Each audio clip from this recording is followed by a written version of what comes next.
Good evening, everybody. Welcome to Two Way Tonight.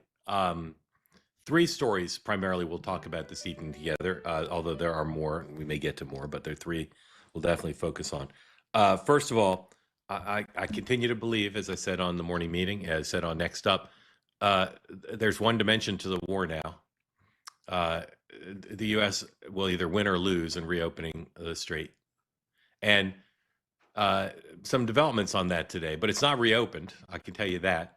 Um, and really, there's so much that hinges on this, whether it happens or not. There's a lot of other things to discuss. I spend all day talking to people about this story, the overall story, and in general, I say in the last 48 hours, we can talk about China, we can talk about divisions between the U.S. and Israel, we can talk about Congress, we can talk about how much the war is costing.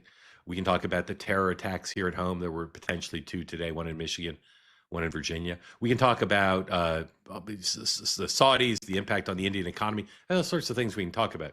But there's really only one variable now that rises above all others, which is can the United States get this open, either by itself or with others? And I remain pessimistic based on what I know. I'm rooting for it to be open, but I'm pessimistic.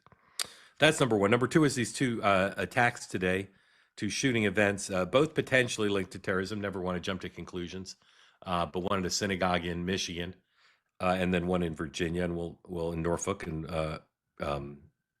both circumstances are a little unclear. And then the last thing I want to talk about, and I'm really excited about the guests we have here tonight because they're great people to talk about it, is I've said this before, the viciousness and the personal insults involved in this intra-MAGA conflicts between, Tucker and everybody and all sorts of people. It's amazing to me how vicious they are. And yet everybody gets along. It's not everybody, but I mean, people set them aside. And people choose up sides, but they set them aside in a lot of cases. But they've gotten very vicious lately. And for some reason, a lot of them relate to Israel and Judaism and Jews. I'm not really sure why that is, but extraordinarily vicious attacks today. And we'll go through some of them. Laura Loomer and Tucker. Tucker rarely goes on Twitter to respond to attacks on him, but he did today. Roger Stone and Steve Bannon, two people very close to the president, going at it again today. And I know a lot of people, including probably some of you all, are interested in these things because they're gossipy and personality driven and interesting. And I'm not uninterested in that, but I'm really not that interested. I'm interested in sort of the deeper reasons for this, because they're so intense. And I try to stay out of fights with people. I'm about peace, love, and understanding. And if I had a public fight with the level of intensity of what we saw on X today, and I know X isn't real life, but man, it would be a lot in my life. It'd be a lot of weight on me. And these people they just do it. But I want to talk with our guests about why that is. What is if there is a deeper meaning? Some people probably think it's just about clicks and ego, I guess. But it's a fascinating thing, and we'll talk about that. But we're going to focus a lot on the Strait of Hormuz. I'm learning a lot about the Strait of Hormuz. People send me videos. I'm grateful to those of you who sent them to me. There's at least one person on here tonight who I know sent me one of them. They're like these instructional videos. I assume a lot of them are AI generated. I don't really look in there to their provenance, and if they're facts that I'm not sure about, I check them. But it's a fascinating thing, the Strait of Hormuz and its role in our world economy. The percentage of energy that some of our allied nations get that goes through the Strait of Hormuz is quite high. And it goes back to the question that I still haven't unpacked, and I'm amazed. I've seen no journalism on this. Maybe I've missed it. How did they go into this war without a detailed and muscular plan to make sure oil could still flow through the Strait of Hormuz? I just don't understand it. It's a mystery to me. Remains a mystery to me. So let's do sponsor, and then bring in our great guests, and then we'll run through some really important sound bites from today, and then we'll get to your participation. If you're here in the two-way platform, say you'd like to be part of the conversation. Get a checklist out. Do I have a working camera, working microphone, strong internet connection? Do I speak decent English? Uh, do I believe in the ethos of peace, love, and understanding? Will I remember to say where I'm from? And will I be gracious when called upon and know how to use the unmute button? If all those things apply to you, regardless of what you think about Iran, this conflict, President Trump, Cozy Earth, regardless of what you think about those things, please raise your hand, become part of the conversation tonight. Speaking of Cozy Earth, best segue ever, 20% off everything on the Cozy Earth website right now using the promo code two-way, comfort that carries you through the day. Wear the Cozy Earth pajamas, sleep in their sheets, get up, take a shower, use the towels, put on a great Cozy Earth t-shirt and the new collection of socks, and head out for your day after one last hug of your bubble cuddle blanket. This could be like the Truman Show meets Cozy Earth. Just your whole life can revolve around Cozy Earth products. And right now, everything's available to you as a member of the two-way community. 20% off. That's by my calculation, one-fifth off everything on the site, CozyEarth.com. Go there right now and try one thing. I keep telling you all, if you've never bought anything, get a sock, get a pair of socks. You can't buy a single sock, which is one of the flaws. But go on there and buy some stuff and try it out. And if you like it, you'll buy more. Socks come in 4 different styles: calf, quarter, ankle, and no-show. Each pair crafted to fit seamlessly into your routine. CozyEarth.com, promo code two-way for 20% off. All right, one more. Let's do one more. My friends at Fast Growing Trees would like you to buy something from them. Same thing with them. The minute you buy one tree and it shows up in your house in a giant box, mine was 7 feet tall, it'll change your life forever. Don't waste your time going to a nursery, driving the old-fashioned way.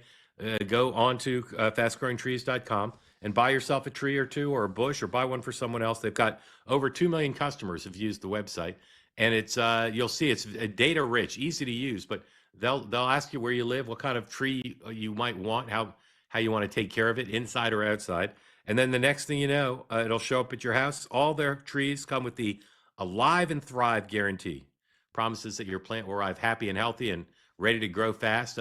Really, all of us should offer an Alive and Thrive guarantee in our lives. It's a good concept, but they do it at fastgrowingtrees.com. Every tree, every plant, guaranteed by the Alive and Thrive guarantee. Grown with expert care, every plant gets the right sunlight, water, and nutrients before it comes to you, and they'll give you a detailed understanding of how to take care of it. And you can say you want something easy to take care of. Over 1,600 varieties of trees and plants, including free trees, evergreen trees, shrubs, flowering trees, shade trees, house plants, and yes, more. Right now, 20% off your first purchase when you use the code two-way at checkout at fastgrowingtrees.com. Thank you, thank you, thank you for your attention to this matter. All right, let's go right now to our guests. Bring them in. Michael Arosa is here, former advisor in the Biden White House, a frequent participant in the two-way concept. Michael, I know I didn't say this as one of our topics, but tell everything you know about Dr. Jill's book.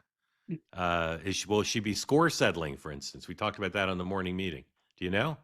I missed the meeting today, but it's not her style to really make news or make waves. However, I think she will graze over some of the issues we're already aware of. I'm sure she'll talk about the long friendship with Nancy and Paul Pelosi dating back to 1985 when they first met in Delaware when she was raising money for California. I just have a feeling that it's going to touch on things we already know, but she isn't necessarily someone. First of all, she's an introvert by nature. She doesn't want to be asked really uncomfortable questions, and she doesn't really want to talk about very uncomfortable things. She didn't want to talk about her son's illness in any sort of empathizing way or any way at all. So it's going to be interesting to me to see if she does take any risks in this book, and I don't know, settles scores. I don't know. It's hard to say. She does keep the grudges, so he doesn't have to. But maybe that's why she's going first. You think she could have gotten a decent book advance if she didn't promise to tell a little bit about what she experienced? I don't know. It's a great question. I mean, if I were her, look, she's been a political spouse for for over 5 decades now, and I think she's earned the right as this sort of eyewitness to history and being a part of this historic decision that really uh, did not make her look good in the Yeah. end. It really hurt and damaged her own image. Yeah. And I don't know if that's her number one concern. Her concern is always his, but they haven't taken any steps to make me think they are trying to restore or assemble some sort of legacy for him um, at all. So I'm baffled by it, but usually her number one priority is how he is reflected. Yeah. Did you read the parodies I wrote of Kamala Harris's book? Did you read those at all? The parodies? No, I don't think so. Yeah, you did. Oh Well, wait, I think I did. I might have seen some. Yeah. anyway, it just occurs to me that I should probably do those about Dr. Jill's book because I got some time here. So stay tuned for Oh that. yes, I do know what you're talking about. Yeah, Actually, stay now I tuned. remember. Stay tuned for that. Matthew Bartlett put in the chat. I don't read it, but I do glance. Matthew liked them quite a bit. I knew he did because he shared them widely. He I probably recall them now. he probably Yeah. tripled my readership. Anyway, stay tuned for that, ladies and gentlemen. The reason we're talking about this is our other guest is a little bit late. Some technical issues, so I'm filling some time. But let's go forward. Michael, thank you for being here. Yeah, of course. Let's start with the major things that occurred today on this question that's just so front and center for me and for my sources, which is will there be the capacity to open up the Strait? And let's start with number one, please. This has been a story for several days, but it's really come to a head in the last couple days as the Iranians have really staked a lot of their pushback on the question of stopping oil from moving and other stuff through the Strait. Oil is New York Times headline: Oil shock sends tremors through world economy. Quote, this really is the big one. Countries already walloped by a breakdown of the international trading order, war in Ukraine, and chaotic U.S. policymaking are facing potentially lasting economic damage. I have to say, there are two groups of people in the world who I deal with directly and indirectly, Michael, who are extraordinarily sophisticated, extraordinarily well compensated for the responsibility of understanding what's going on in the world, who are also the biggest crybabies and panickers I've ever seen. I'm talking, of course, about reporters who cover international economics and traders. All these people in my life who work in finance. The sky is falling. The terrorists will destroy the world economy. The Ukraine war will destroy the world economy. The conflict with Iran will destroy the world economy. I'm not saying no damage is being done, and I'm not saying they're definitely wrong. But what a bunch of babies all these people are. And yes, I'm insulting a lot of my close friends and best sources, but I'm just so amazed at what kind of babies they are. Michael, how big a threat is what's going on to the fundamentals of the world economy? Well, I think from previous conflicts in this region before, I think the private sector has seen sort of these tremors through the oil markets come and go and hit the volatility go up and go down pretty quickly. I think from the Persian Gulf War to the conflict and last year to the 70s, all those things have been really short-term pain that they are now used to. But from what I've heard, from the people I've talked to in DC and just sort of in the foreign policy sort of economic realm, some of our allies over in Asia are really struggling with us, are very frustrated with us, not just because of the disruption to the oil supply for themselves. I think they feel as if our country, our government feels pretty confident in our robust domestic output that we think we're going to be fine. But they are quite nervous, but they're reconciling the disruption that's being done to their oil supply along with this notion that we have now extracted and taken out the second head of state.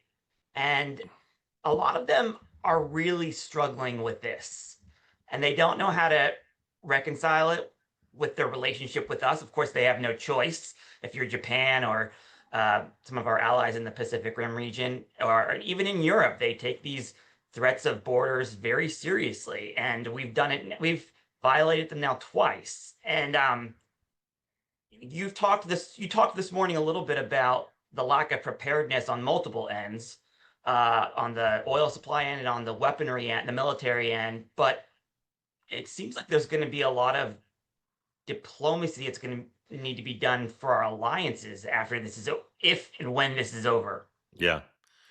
Ladies and gentlemen, joining us now back on the program, Garret Graves, former congressman from Louisiana. Congressman, welcome back. Thank you for being here. Thanks, Mark. Good to be back.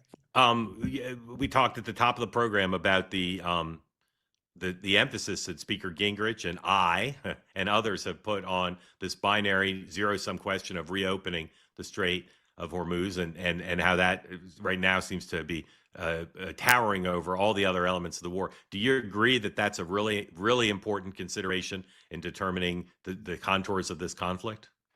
I do, but Mark, look, I think it's really important to maybe back up a little bit.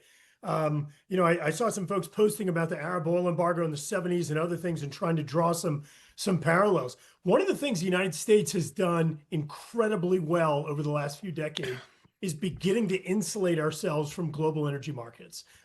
We have done extraordinary things in beginning to increase our electricity generation domestically and increasing our energy production domestically. And I want to be clear, that means every electron, not discriminating against source.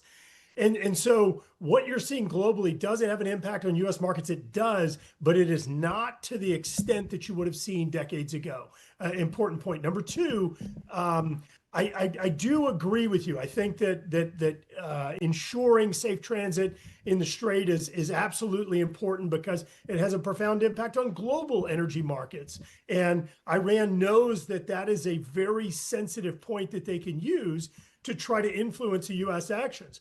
You saw the president come out and say the war is almost over, and I think that some of those actions were designed to make clear the president is paying close attention to what's going on with energy prices. And then the last thing is, look, this decision, I wasn't privy to some of the latest intelligence briefings and things like that, so I don't know exactly what's truly going on behind the scenes. But I'll tell you something I keep playing through my head, Mark. What would you do if you were to roll back 30, 40 years and you had that opportunity to prevent North Korea from getting the nuclear weapon? Look, what would you do in that situation? And of course, you're going to say at what cost, and that is an important consideration. But I do think that we need to keep that in mind. And I think it's a very important consideration because there's no doubt Iran, and I'm going to use a technical term, crazy, irrational regime. And there's no doubt that they get their hands on a weapon like that, they are going to become more problematic than North Korea. Yeah, I agree with you, and I make that point to everybody who criticizes what's been done. Kind of absolutely, unless you're Rand Paul, who believes let the Iranians do what they're going to do, and really have a high bar for a military conflict like this. What was your plan? Because the previous presidents all were equally concerned as President Trump is about their development, not just of nuclear weapons, but terror network, ballistic missiles, and they did very little, unless you're a big believer in the Obama deal, which again, even the most optimistic and biggest believers in it, that was a short-term fix. That was not a long-term solution. No one did anything about it. And this may not work out. And as people know, if you've listened to me in the last 24 hours, I'm significantly concerned about all this now as compared to before, but it's something to attempt to address the problem. All right, let's run through a few more headlines. Here's the Wall Street Journal, number 2, please. This obsession that people in the markets have about what's going on and the level of disruption, I think the congressman offered a good counterweight to just the absolute hysteria. But it is important. Oil markets brace for lasting turmoil in the Gulf. Analysts are now forecasting longer-lasting upheaval and higher crude prices. The new Iranian supreme leader today, people say he put out a statement. I really wouldn't say he put out a statement. What I would say is Iranian TV, a female newscaster, read a statement that the Iranian state TV claimed was from him. That's what happened. But in that statement, this is number 3, please, the supreme leader allegedly said that the Strait of Hormuz must remain closed, quote, as a tool to pressure the enemy. And no sign today on the ground that anything was changed. Here, a couple more headlines about the regime, and then I want to show you what the Secretary of the Treasury said. This is David Ignatius's new column, number 4, please. Iran's Islamic Republic 2.0 is coming, and it won't be pretty. How Trump's tactical victory could turn into a forever war. This question about whether there's negotiations. Every day on X, you'll see reporting, a lot of it out of Israel, claiming that there's conversations going on between the Iranians and the United States. Be very skeptical, first of all, that they're happening. B, if they're happening, that they're happening between people on the Iranian side who actually could make a deal.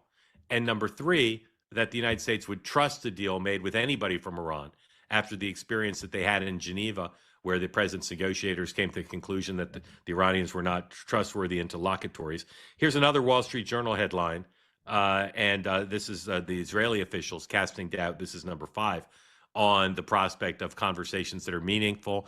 Israeli officials think Iran's regime isn't likely to fall soon, despite constant military pressure. Security services have a strong grip on the streets, and protesters are afraid. And again, there's been next to no reporting. You'll see some hysterical things on X, but in terms of solid reporting, next to no reporting suggesting that the regime is unstable despite all the changes. Now, the Secretary of Energy, Chris Wright, today said that it was going to be a long time, at least a month, before you could see military ships escorting oil tankers through the Gulf. I was told yesterday by my sources that that's never going to happen, because even if they clear away, remember the multiple threats that exist right now. Why are ships refusing to go through? Mines, drones, submarines, and military equipment on the shores of Iran overlooking the Strait. A lot of reasons not to go through there. And even if you thought you'd clear them all away, American ships could be extremely vulnerable if they're escorting through.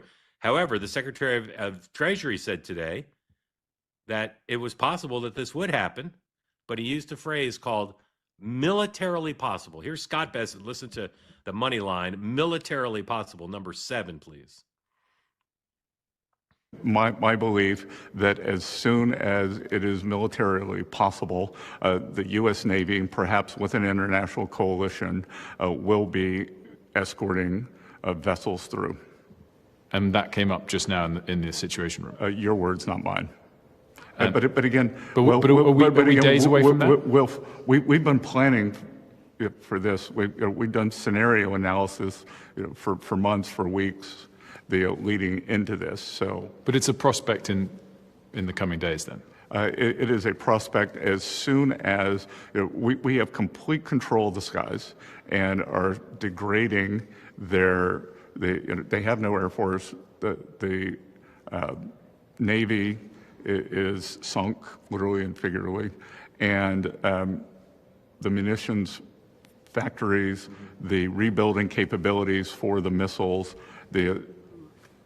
completely degraded. So as soon as it is possible for to ensure safe passage, we will do it. Okay, so if you take him at his word, it's militarily possible, and you take the Energy Secretary as his word, and you take my sources at their word, getting this done in a month is not going to be good enough, because if it's not open in 2 weeks or so, oil's going to be $200 a barrel, and the congressman's caveats notwithstanding, $200 a barrel is not sustainable. It would cause massive disruptions around the world. So, Michael, on the point of an international coalition, who could you imagine being part of an international coalition that would put, I don't know what the water equivalent of boots on the ground is, but who would provide air or sea escort for oil tankers to go through the Strait besides the United States? Can you name a country that you think would do that? I mean, I was over in London when this was all happening, and when Sturmer finally allowed us to use some of their bases, but even they want to stay out of it. At least their population over there does. So, I mean, no, it's a great question. I have no idea who wants to get involved in this. Congressman, the Saudis, the Chinese, who would do this? Look, I think that the reality is that Secretary Bessent is right, and when that term militarily possible is a really important term here, because Number one, you have to disrupt Iran's financial networks and that of its proxies. Number two, you have to disrupt their logistics, supply chain, and manufacturing capability. Number three, you have to continue to disrupt their entire chain of command and government existing government structure. And unless and until you're able to do those three things, you cannot put U.S. military and our allies in harm's way. I think it is absolutely critical that you have, and Mark, you said this, or I think it was you who said this. You've got to have dominance. You've got to have the air dominance. You've got to have absolute command and control, because we can't put our military men and women at risk there. And I think it's absolutely important that we disrupt Iran before we start doing that. Can you name a single country that could be part of what the secretary is referring to? I think, look, it really is going to depend upon, I think, the integrity of the information that other countries have in regard to the risk that includes. I won't hold you to it. I'm just saying, who's a country capable of participating? I doubt the Israelis would do it, right? That all goes back to President Trump's pressure on NATO, dating back to his first term. But look, I think, you raised the point of if oil prices hit $200 a barrel, and I think that when you have those types of conditions, I think that there is going to be more pressure on countries to take a little bit more risk. But let me be crystal clear. I don't think that that's a position that we want to be in. I think we need to figure out how to ensure security in the Strait, and we've got to disrupt in order to do that. Yeah. Okay. Thank you for that. A lot of hands up. So I'm gonna say this about the second story I said we'd cover. These two potential terrorist attacks today. So little is known about them, and they're so just don't like to speculate about these things without solid facts. So there was one in Michigan, there's one in Virginia. You're welcome to read about them online. If stuff develops during the hour, maybe we'll talk about them. But let's do one more topic, and then I want to get to your questions, because I see hands up. So please raise your hand if you do want to get in the conversation. Congressman, I'll name someone. You tell me if you know them or not, like you have a personal or professional relationship with them. Roger Stone. No. Steve Bannon. No. Tucker Carlson. I've talked to Tucker and a number of times. I have a lot of mutual friends. Okay. Laura Loomer. No. No. Okay. Michael, you know any of those four? All right. I'm proud to say I've talked to all of them. Proud to say, just whatever, you know what I mean. I know I've talked to all of them, and I've spent time with three of them over the years. Congressman, I want to show you both, but Congressman, just I don't think you were here when I was teasing the topic. Do you feel the intensity of some of these fights within MAGA? Do you feel? Does it seem familiar to you and run of the mill, or does it seem extraordinary to you? No, look, I think it's extraordinary. I do. And let me be clear. I understand where they're coming from in regard to this concern about the U.S. getting involved in wars overseas. But Mark, as you well know, and I think Michael sort of alluded to this as well, this is a calculation. You have got to make a calculation based upon your intel to determine, if I do this right now, is it actually lower risk than me waiting and letting this continue to become potentially a worse problem over decades as Iran gets better technology, grows their network of proxies, and uses guerrilla warfare in more than just the Middle Eastern countries. This is a calculation. Yes, sir. So well said. So, I'm not even mentioning, because it's not in the news today, but the tension between Candace Owen and everyone in Charlie Kirk's empire, including his widow, Erica, is just quite something. Anyway, just show you some of the stuff that occurred today. Number 21. This is not, well, I mean, it's all related to Israel and Judaism, but here's a tweet from Roger Stone.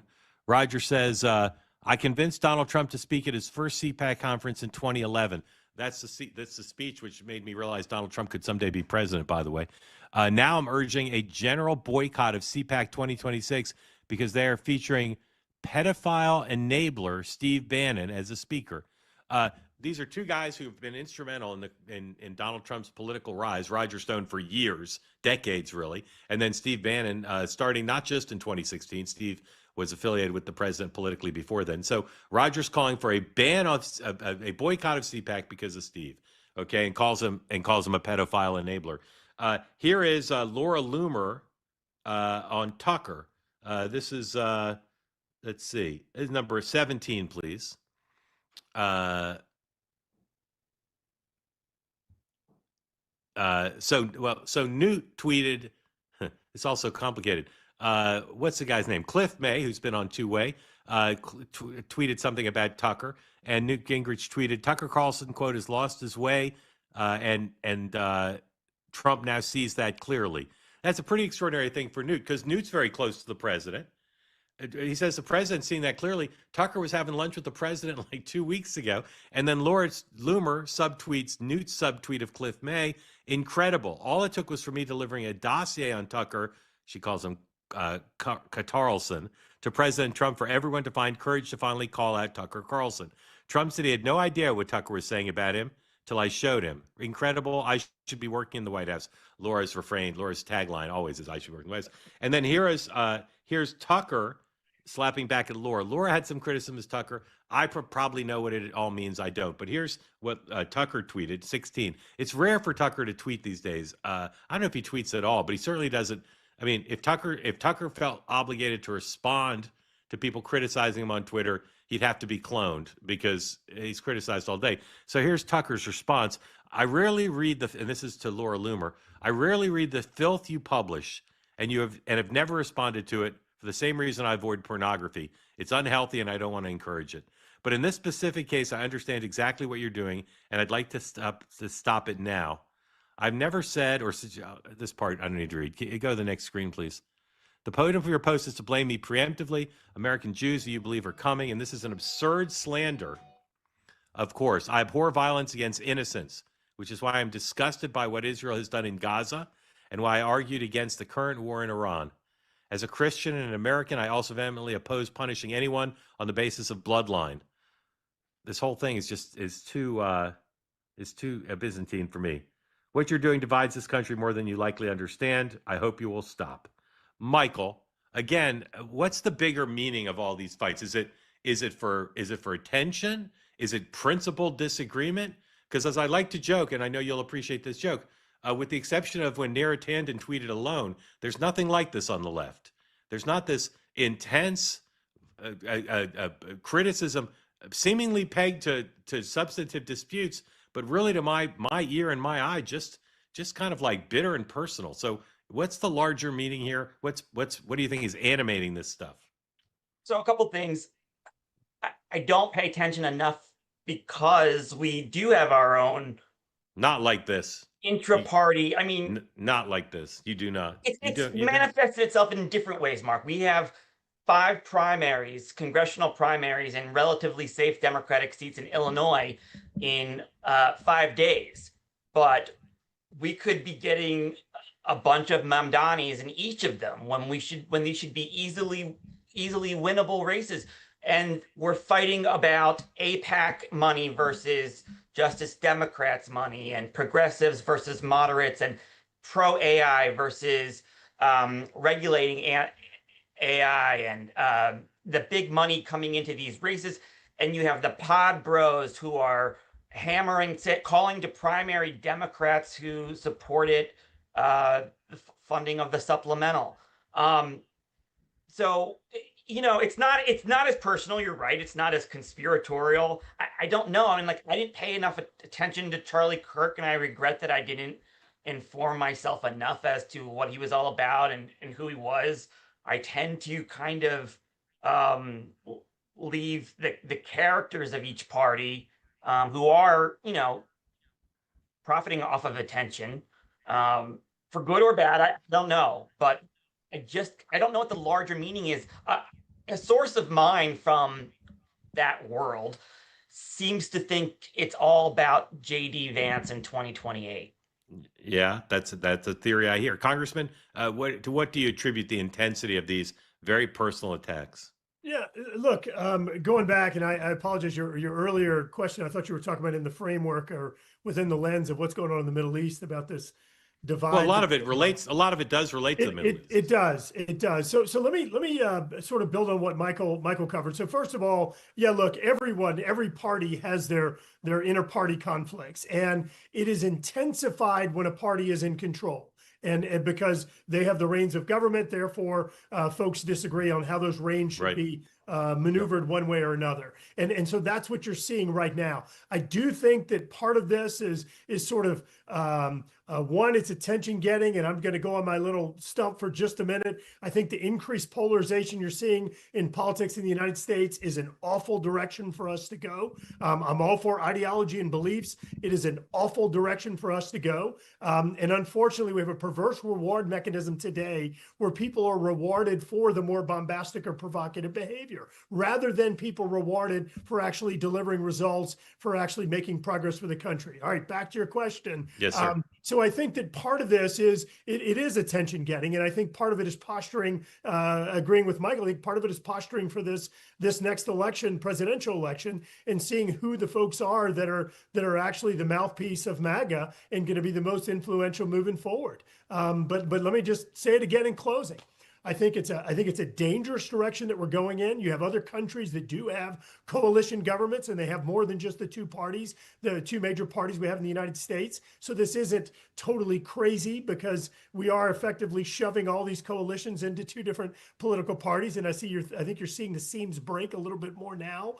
But bottom line is that people are losing sight because of the perverse reward mechanism. Is that we're Americans first, and we need to figure out how to actually do what's right for our country. Really well said. Go ahead, Michael. It reminded me a little bit, because you've mentioned him now twice, that the gentleman from Georgia, Mr. Newt Gingrich, and I teach this class on political conflict at AU right now, and I trace a lot of the contemporary.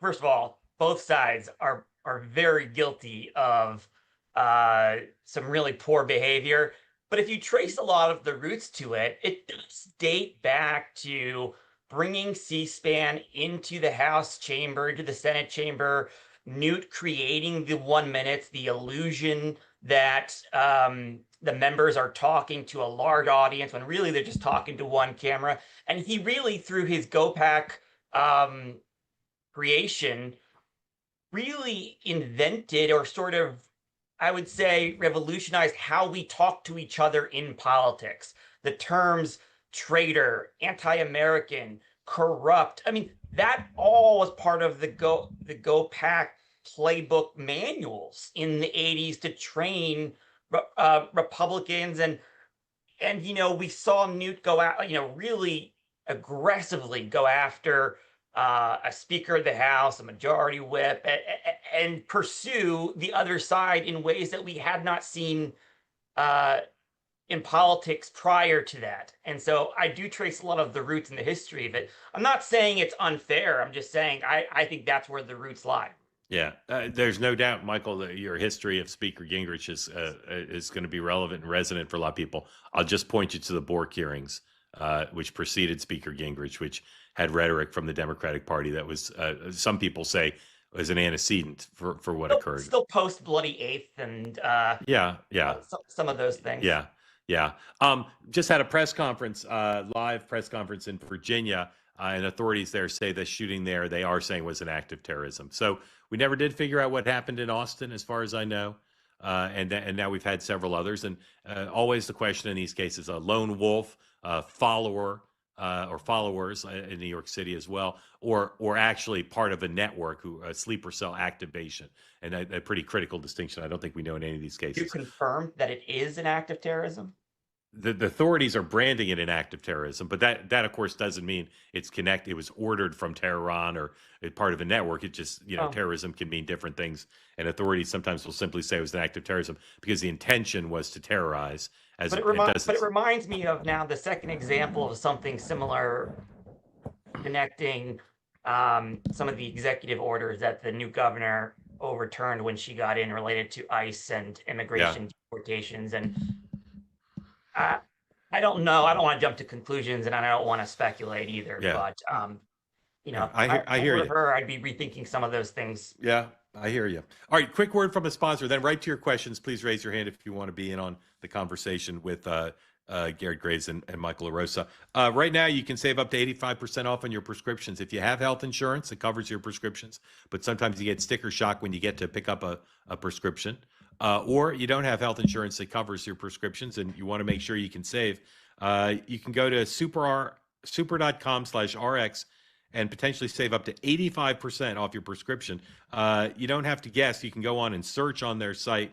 It's a life hack for prescription prices. You can save up to 85%.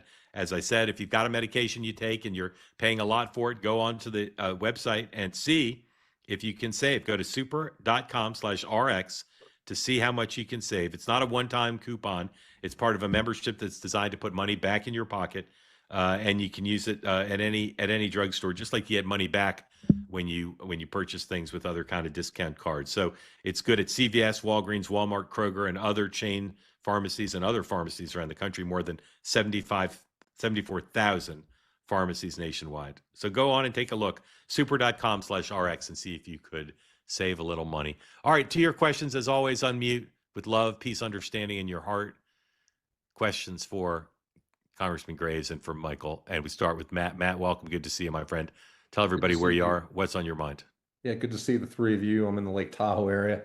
Wanted to ask you guys, I mean, looking at some of the public and media reactions so far to the war, do you think as a nation we still have the stomach for a true peer-to-peer conflict, let's say with China, given the casualties, the collateral damage, the self-sacrifice that would likely be required to win that? And the reason I say that is, for example, Mark, you brought up earlier in the show, just all the panic about oil prices and gas prices. And I think the World War II generation would probably paid more per gallon for a few months to defeat Iran now or Hitler in the 30s. So war is an ugly business, and it seems a lot of people now want it to be like a video game where they're out. So I just want to kind of get your thoughts on that. Yeah. Well, all I'll say before I turn over first to Congressman and then Michael, if the president sold this as World War II, he might have a better chance of getting people to feel good about the effort. Yeah. And up until this turn, I was not critical of his salesmanship. I thought they made the case, but we're in a different place now. Congressman. Yeah, Matt, look, great question. I think that the reality is that we are so far in history from that type of exposure that the short answer is no. I don't think that people have the stomach. I don't think that people really remember or realize what it's like. And I'll tell you, there are a few of these little flashes in more modern history where I think you saw a little bit of our nation coming together. Think about 9/11. 9/11, people were like, whatever I can do. People rallied together. It didn't matter, liberal, conservative. Hurricane Katrina in my home state was another one where folks came together, and the Cajun Navy organically formed because of that awful disaster. And there have been a few other smaller instances where that's happened, but unfortunately, and look, I want to be clear, not a big war fan, and certainly don't want to put our men and women in harm's way unless it's really, really important. But to answer your question, I don't think that we have a memory. I don't think that we have a stomach. And I think that Mark's exactly right. If we're going there, that we've got to build a case and help explain to America why that urgency is there. Michael. Yeah, I agree with Congressman.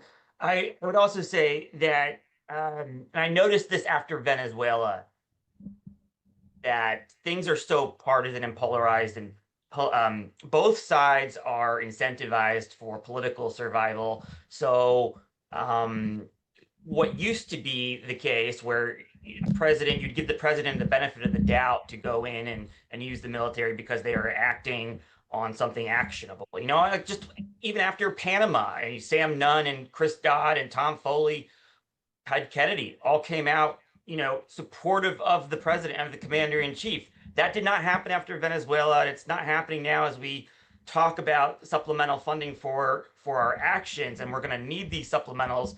And for 3 years, President Obama, when he was in the Senate, voted to continue funding a war he said he opposed because he didn't want to harm the resources of the troops in active duty in combat, or he didn't want to cut and run or whatever. And he did that 3 times along with a lot of other Democrats as well. But going back to the congressman's case, it doesn't appear to be the case anymore. Just some little bit of news then, Matt, I'd love for you to follow if you have it. According to Central Command and CBS News, a KC-135 went down in western Iraq with a crew of 6. Another comparable craft was hit but landed in Israel, and their rescue efforts underway now. Matt. No, I mean, Garrett, I totally agree with you. And I think, it's a great point about we don't have the muscle memory anymore because it has been so long. And I think that is definitely part of the issue for sure. Yeah. Matt, what's the thing about the current conflict that's most concerning to you? I think the biggest concern for me about the current conflict is, we continue to kind of dance around the idea of regime change and as being a goal. And I think, to truly solve this so we don't end up having to do this again, we need to find a way to enable the Iranian people to, depose what's left of that regime when we're done here. Yeah. And it's incredibly difficult to do that without putting people on the ground. Yeah. Matt, thank you. Great to see Thanks, you. guys. Much appreciated. Clint, welcome in. Tell folks who don't know where you are, what's on your mind for Garret Graves and Michael Arosa. Clint, we cannot hear you. Try to throw a switch if you can. If not, if it doesn't work now, maybe take your headset off. You are unmuted, but cannot hear you.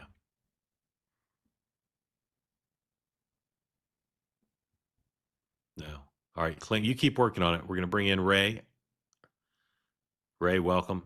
Ray lives in Ohio. Thank you. Thank you very much, Mark. Thank you, Mark. Thank you, everybody. Well, we have inexperienced leaders in important government positions. I mean, Hegseth running the Pentagon has never been in government, for example. Mark notes there doesn't seem to be a plan on ending the war or plan for much of anything, really. Is that experience coming back to bite us, or does it not matter since we have the best military in the business? Yeah, great question. Michael, there are a lot of people in this government with experience and some without. And of course, a president who's been commander in chief before, but that doesn't have the previous government experience.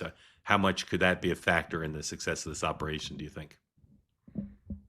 I think if they went in thinking this was going to be a sort of a decapitation the way Venezuela was and as quick and easy, then I think that there's a lot of naivety that is unfortunately running the military industrial complex right now. And that's scary. I work with two folks who were at the National Security Council, and they're concerned about the outcomes of this war. Yeah. Congressman, how do you feel about people in government like that without previous experience? Look, Pete Hegseth was in the military, number one. Number two, Ray, I think it is important that we have experienced leaders in the military. And I think it's important to keep in mind that the Secretary of Defense is not the only decision maker. I think Pete Hegseth brings skills and background and experience to the table. I think he brings a perspective of an on-the-ground warfighter to the table that is very motivating for a lot of the rank and file members of our military. But also, look, let's keep in mind our military, in addition to the political leadership, you have these flag officers that have decades and decades of experience. I think it is a great overall organizational structure, and I am confident that Secretary Hegseth is implementing the vision of President Trump, and that he's doing it with information coming from the best military, the best technology, and the best experience in the world. And I'll say national security is not the same as economics, but we've had Treasury secretaries like Bob Rubin and Scott Bessent, who never served in government before, and both of them, not universally, but both of them given pretty high marks for doing the job. So government experience isn't always a prerequisite. I don't think you necessarily need to have government experience, but I do want to reiterate also, like I expect, I want the president and the commander in chief to listen to the generals and to listen to the military strategists as well. I mean, I never served, so it's always weird for me to sort of be Monday morning quarterbacking, but I hope they are listening to the generals, and as I hoped President Biden did when he was making tough decisions as well. Yeah, Ray, thank you. The president had one public event today. It was a Women's History Month event with the First Lady. Didn't talk very much about stuff in the news, but he did have one thing he said about the war. Here's President Trump from the White House just a little while ago. Please play that. The situation with Iran is moving along very rapidly. It's doing very well. Our military is unsurpassed. There's never been anything like it. Nobody's ever seen anything like it. And we're doing what has to be done. Should have been done during a 47-year period. Could have been done by a lot of different people. They chose not to do it. But they really are a nation of terror and hate. and they're paying a big price right now. He also had some remarks about the synagogue attack in Michigan earlier today. All right, Clint, let's try again. I feel like second time's the charm. And unmute. Can you hear me? Yes, sir. Thank you for being here. All right, great. Tell folks where you are and what's on your mind for Michael and for the congressman. I'm in Lancaster, Pennsylvania.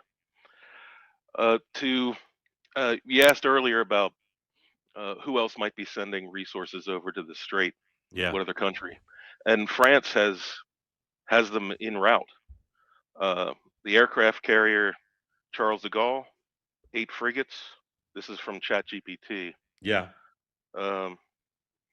And I heard the report a couple days ago that France was sending naval assets over. Yeah, I'm just not sure they'd participate in escorting. Yeah, I'm not sure exactly whether. I think the British are sending some ships as well, but I'm just not sure they participate. But you're right; they're probably as likely as anybody.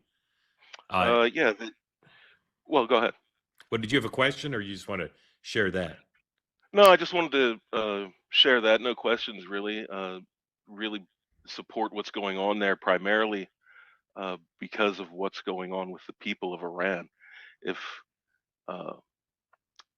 they have an amazing history, and really, that's what makes me proud to be over there. If it was just all of the other reasons that the administration said, I'd be a little lukewarm, but supporting those people makes me proud to be there. Yeah. Thank you for that, Clint. Much appreciated. Okay. Edgar, welcome in. Tell folks who don't know where you are, what's on your mind for Michael and Garret Graves. Hi, I'm in Atlanta, Georgia right now. Beautiful day, a little bit under the weather. Thank you for having me. I just want you for being here. Quickly bring up a story that I think is not getting enough attention in the media or even in the podcast world, is that of the missing general. One of the highest ranking Air Force generals has been missing for 2 weeks. Somebody that has access to the nation's deepest secrets disappears, left his house without his phone, and I don't see the media as interested in this story as I would expect. So I don't know if you have any insights on the story, or you maybe have an idea why it hasn't been picked up as much as I would expect. Yeah, I think he had some mental health issues, personal issues, and that's what it's attributed to by some. Michael or Garret Graves, do you have any knowledge of that? The only thing that comes to mind was, did anybody ask in the briefing this week? You know, the secretary held a briefing, and I don't know because it's the first I'm hearing about the story, sadly. But I want to go back and check to see if he was asked about it. Yeah. How do you even know about it, Edgar? How did it come across your radar? Well, I saw a local news article that came out maybe about a week ago, and then I saw a couple more people talking about it. I think yesterday CNN wrote an online article about it, but I heard about it about a week ago, and I just haven't seen anything else about it. And for what I heard, he ran a marathon not that long ago. He was very active, and his wife said he was very sharp.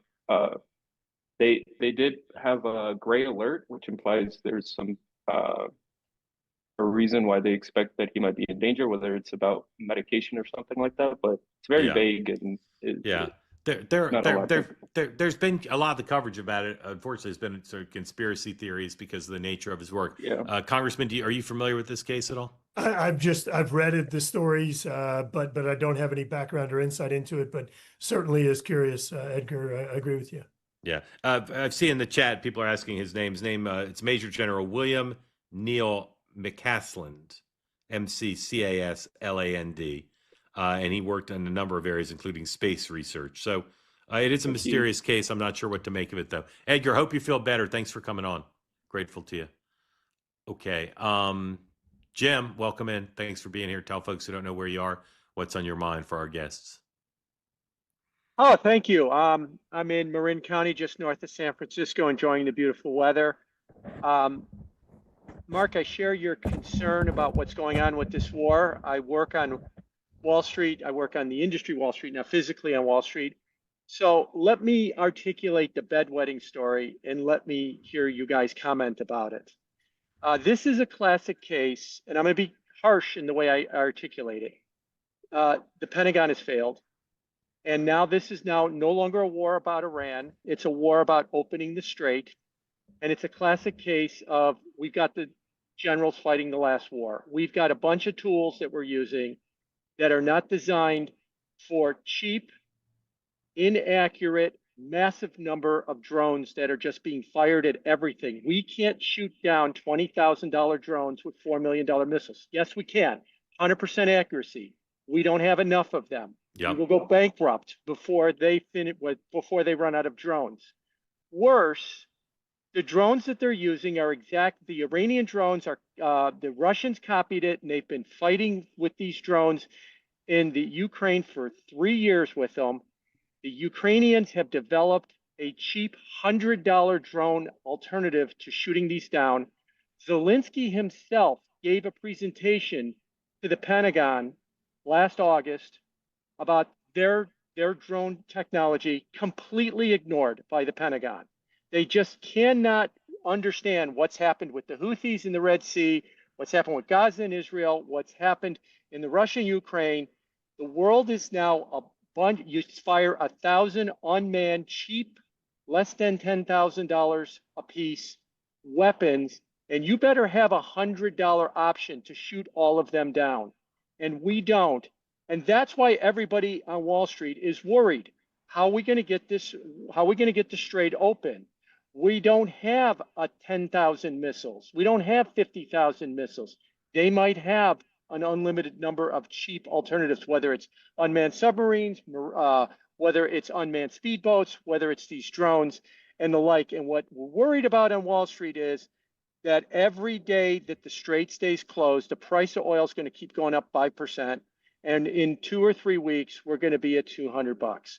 So that's kind of the bedwetting story right now. I'd like to hear you comment on it. Yeah. So I'll promote Next Up right now. My monologue on Next Up, my reported monologue, it's available now on YouTube and it's a podcast, is very pessimistic about a snapshot of where we are now. I'm not rooting for America to lose. I'm not rooting for the Iranians to win. I'm not saying it can't be turned around. But where we are now is very, very dire, I think, on the Strait. And then what Jim said, people say, we knew they had drones. Well, we're not prepared to respond to them. We're just not. The drones are doing extraordinary damage to America, to its allies. Iran, the leadership seems intact. The people are not rising up. The coalition that exists is not a coalition of the willing like George Bush built around the Gulf War. It's some countries that are for us because they don't like Iran. Okay. The cost is high. The president hasn't explained it.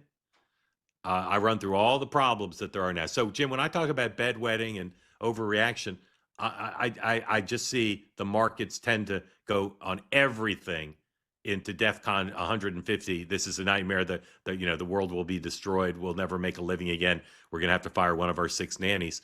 That's what I'm talking about. But the vector direction of the concerns that I hear, particularly in the last 48 hours, I share, and I don't have 6 nannies, but I still feel the pain from Wall Street. Congressman, thoughts on what Jim said? Yeah, look, Jim. You raise a good point in the cost inequity. I mean, you're exactly right. We've got to have weapon systems or defensive systems that are able to take down those drones for pennies on the dollar. You're exactly right. And I think that we do have some technologies in some cases, obviously Ukraine and others that have had much more experience with recent war technologies does as well. But let me back up just a little bit. I'm going to go back to what I said at the very beginning. You can love or hate President Trump. I'll tell you one thing, and I've spent a lot of time with the man. There is no subtlety there. I mean, how many presidents, it took us decades and decades to get into this ridiculous trade imbalance with China. President Trump says, you know what? We're going to come in and we're going to fix this. And we're not just going to fix it for China. We're going to fix it for everybody. Maduro's out there causing problems. You've got the cartels causing problems. There's no subtlety. We're going to go in and we're going to fix these things. And again, my point about reflecting back to the first thing that I said. Look, I'm going to say it again. I'm not revealing any national secrets here. I haven't had the latest intel briefs, but I will tell you that if we had a chance to stop North Korea from getting nuclear weapons, years ago or decades ago, we should have taken it. And in this case, if we're doing something right now that, yes, let's be clear, is inflicting some pain on the United States, but it is going to save us thousands, hundreds of thousands, millions of lives, and billions of dollars in the future, I'm willing to take this risk right now for the long-term benefits that we'll realize. But let me just double tap on your point. Your point, well taken. We need to have systems that are able to not bankrupt us, but protect us. Before Michael briefly weighs in and then we close, I will say the Congressman's right about the nuclear threat, but I will also say there's no indication that anything Israel or the United States has done in the last 10 days has dealt with Iran's nuclear material. So that's TBD, and that's probably going to require either a settlement where we're permitted to go on the ground and take it out, or going in by force. And so if one of the points, and it's one mentioned as much as anything else, is to take their nuclear material, as far as we know, that hasn't happened yet. Well, Mark, let me just quickly note, I believe that we did put some damage on an additional nuclear research facility that we did not cover back in June. Maybe, but that doesn't solve the problem, right? Doesn't take the material away. That's other places. But you're right. We apparently did that. Michael, closing thoughts. And I read the story earlier today about the drones and the presentation that Zelensky gave to government officials. And it sort of reminded me of what the other gentleman mentioned about going back to the experience question and some of the over politicized members of the war cabinet who, and I think Senator Shaheen even said that this was a self-inflicted wound, that there's no excuse for not have signed this deal, that we should have been learning these lessons from the war that is taking place a little bit closer over there in Europe, and we should have, there's no excuse for not signing that deal to take their drones. The last thing I would just say is that, and I agree, I want to give the president the benefit of the doubt, and what the congressman is saying, I agree with 100%. I gave George W. Bush benefit of the doubt, after 9/11, and went into New York as a Democrat just to hold up a sign that said, "Would Saddam let you protest?" to the protesters, because I truly believed that there was an urgent and compelling reason to go into Iraq. And I think the president would be better served if they made that compelling and urgent case, because I haven't really heard that yet. And I'm kind of waiting for it, because I'm willing to give him the benefit of the doubt, but I'd like to see the compelling reason for the why now. Yeah. Jim, thank you for coming on and giving voice to that really important point about drones and what a lot of people in Wall Street are saying, which is super important. Thank you. All right. 7 o'clock tonight, Moynihan Report. The great Eli Lake is on to talk more about the Iran conflict. So join Michael Moynihan, Eli Lake on the two-way platform at 7. 9 a.m. Eastern time tomorrow. Larry and Kevin will join me on the morning meeting. We're going to have lots to discuss. There'll be overnight developments, to be sure, and the latest on these two violent acts in the United States, and then winners and losers of the week and what to look for over the weekend, because it's Friday. And then this program will be back in 23 hours for the last show of the week, barring breaking news. Very grateful to our two guests for coming back on. Love having you both on and look forward to having you back. Grateful to all of you in the two-way community. I will see you. Oh, and don't forget, next up, in addition to my reported monologue on the war and how dire I think things look right now, as a snapshot of right now, Rand Paul is my guest. And we talk about a lot about the war, but I also asked him about the Mark Wayne Mullen confirmation hearings that he's chairing next week, after there's been a little bit of back and forth between them. So my first question to him about Mark Wayne Mullen was, just tell me the history of your relationship with your colleague. And he said, no. He said, I'm not going to talk about anything till the hearing. Very unlike Rand Paul, right? He's normally pretty responsive, doesn't shy away from answering, but he wouldn't say a word about the hearings or about Mark Wayne Mullen. It's an interesting conversation.